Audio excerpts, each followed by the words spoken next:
今日の上野動物園。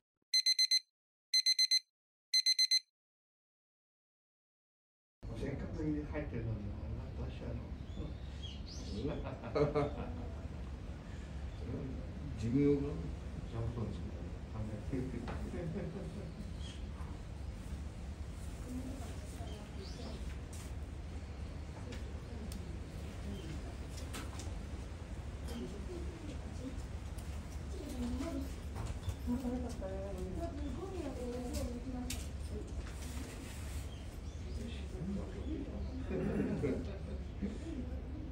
高いだろそこは。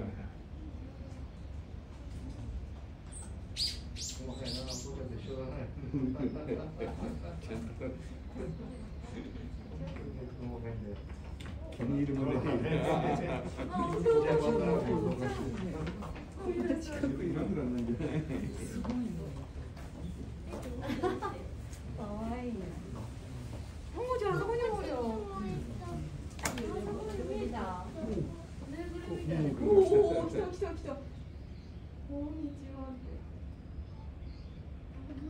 グーしたらいいな。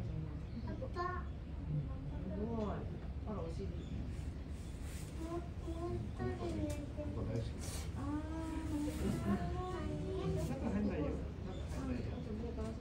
ったかくて気持ちいいか。ここが好きなんだって、このゴリさん。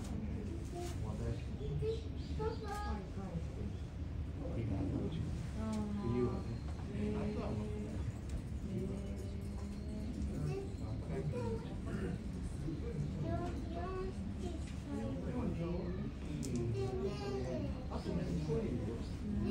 お姉ちゃんとお母さんは。もうお腹いっぱいだから寝よう。朝ごはん食べちゃったから寝よう。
木の上にいるのは子も。今後でしょ。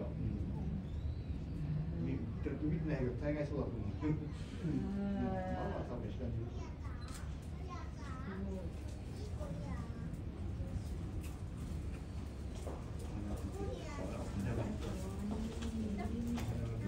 人間みたい。